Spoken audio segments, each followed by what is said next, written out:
Hi, it's a beautiful day in southern Utah. I'm at a place called the Parowan Gap. Right here, that's the Parowan Gap. This here's the gap. This road leads down to a place called Parowan, which is about 20 miles north of Cedar City. These beautiful hills here. This whole area used to be like a river and then a stream, and of course it dries up as the land rises. Wow. So we're going to head up to a place called the Paute Petroglyphs, where they carved a lot of, sketchings and artwork in the rocks.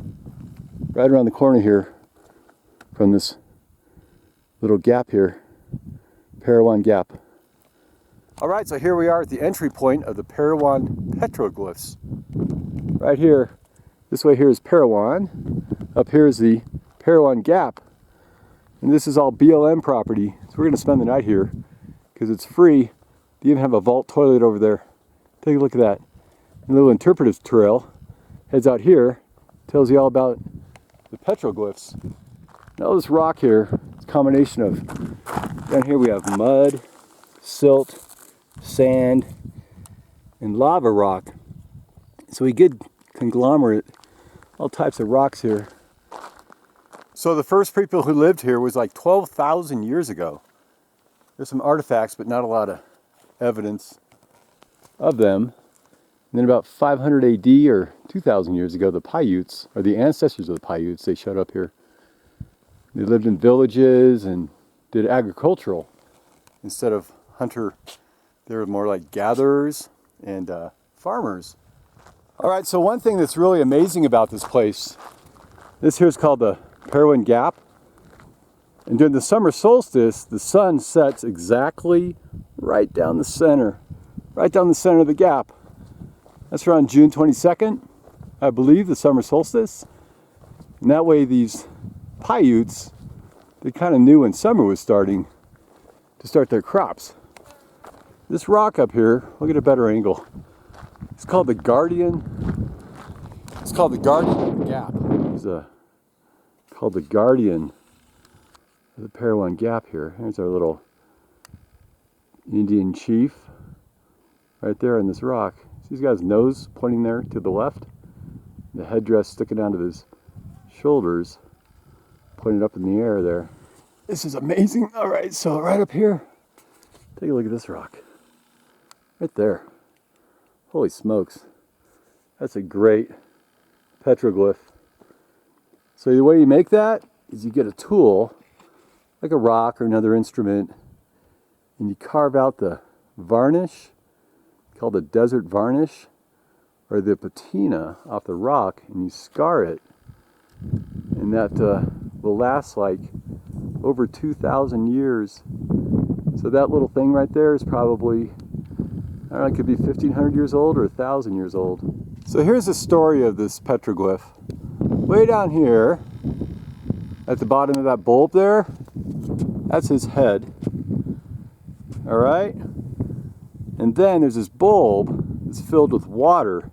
Shows the chief here, where his head is.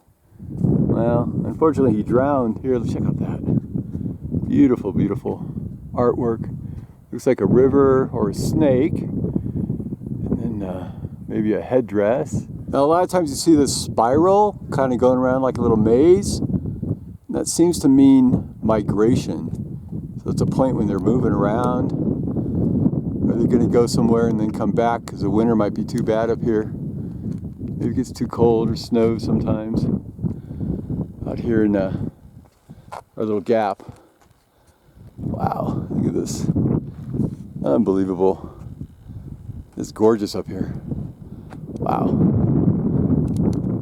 So this rock has a lot of stuff going on. A lot of times you find wildlife here, lots of birds, and even our bighorn sheep. But right here, you see these little crosses headed upwards. Right there. That either represents a bird walking or a bird in flight.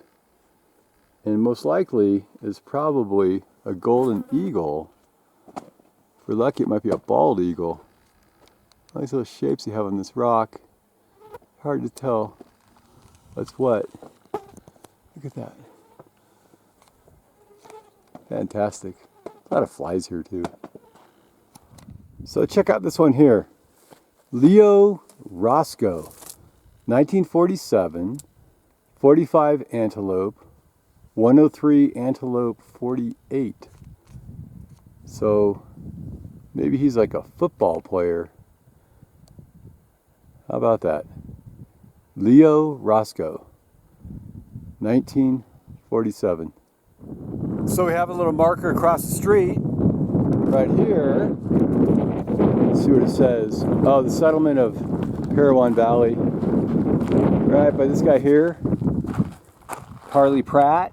So he founded Parowan in 1851, and he called it the Little Salt Lake. Check this out, EW 1976, PW. We got a Bruce here. This guy here from 93. I presume it's 1993. This guy here, O.F. Waldrum, D.O. Doctor of Chiropractor. He's a chiropractor. October 7, 1963. Here's a little love heart. DAP plus JHP. 1983. November 25th. Up here we got Bert Robb. April 4th, 1964. Hey, we got some recent ones here. HSH 1882 Hyatt. This is 1939. Check that out. DCFB, little skull and crossbones. Not sure what that's about. 1887. So that's the end of our petroglyph tour. And of all the petroglyphs I've come across down in Anza-Borrego, Mojave Desert, down in Yuma, these are probably the best ones I've seen. So if you're into this sort of thing, I think it's a great place to visit. But I couldn't find, I really like this guy. Right, this is our bighorn sheep here. Ovis canadensis nelsonii. He came over from Siberia like 750,000 years ago on the Bering Strait when it was all a bunch of ice. Came to Alaska and found his way all the way down to Baja. And they draw these little drawings here. See this little bighorn sheep and a bighorn sheep. You can't find them up here in the rocks. So that's kind of a bummer. So I think he's my favorite one. Alright, so thanks for watching my video. We're going to head out to our little BLM free campsite up here at the Parowan Gap Paiute Petroglyphs archaeological site. Out here at this beautiful gap here in these beautiful 200 million year old rocks we find up here. Alright, thanks for watching. Have a great day. Bye.